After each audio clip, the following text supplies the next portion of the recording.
as my mom pulled her 1970 red AMC Gremlin to the side of the road, after hearing the distinct sound of a police car siren, one thought crossed my mind. Can you get arrested at 10 years old? This happened to my sister and me a lot when we went with our mom to work. She'd misjudge how long it took to get from one gig to the next, and inevitably we'd get pulled over by the cops for speeding.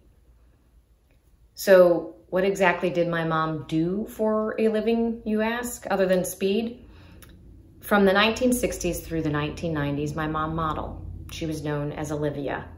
Yes, I have the distinct pleasure of having a fashion model mom. But let me be clear, a Chicago model back in the 1960s treated modeling like a job. She did the work, like catalog shoots and runway shows at department stores like Marshall Field's. She modeled to pay the mortgage. My mom divorced when I was 12, and though she'd been a teacher, she determined she'd make more money as a model to support us. Raising two kids already as a model was a bit of an exception, but more than that, she was an exceptional beauty. I have experienced that wonder and awe when you walk into a room and all conversation stops as people stare.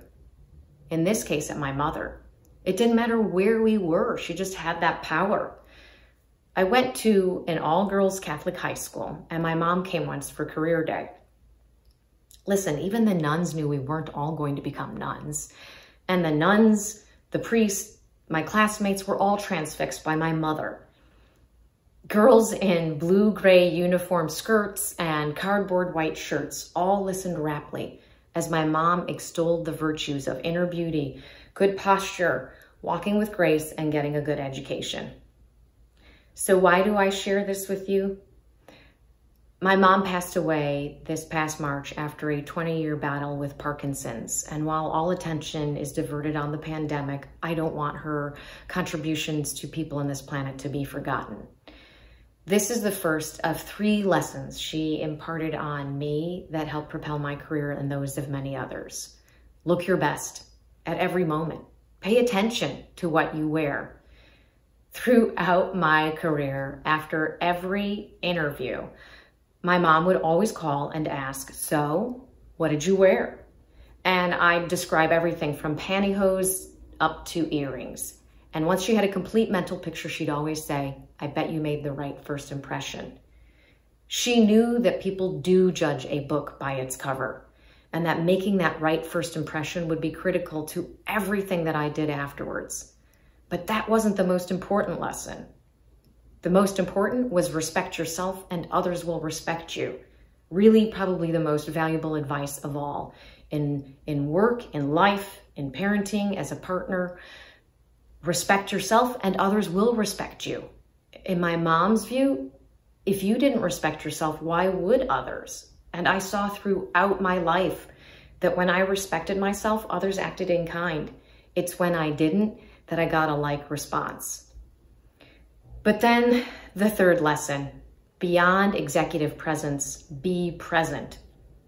I saw the power of presence when people dropped forks in restaurants as my mom walked by. As her daughter, she expected me to have presence. I got after-school lessons in how to walk in high heels and how to read a room.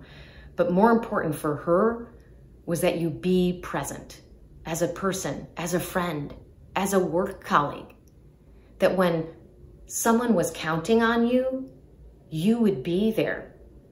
It taught me to be courageous at work, that when someone was counting on me, I would step forward. It's why I do the work that I do now. I used to think that my mom got out of speeding tickets because my sister and I were really good at acting sick on the side of the road. And then I thought it was because of her beauty. But later on, I realized it was because she didn't just rely on her looks. Hearing her explain to each police officer every time that she was speeding to the next gig to put food on the table for her kids was a life lesson I'll never forget. She taught me to appeal to the head and to the heart.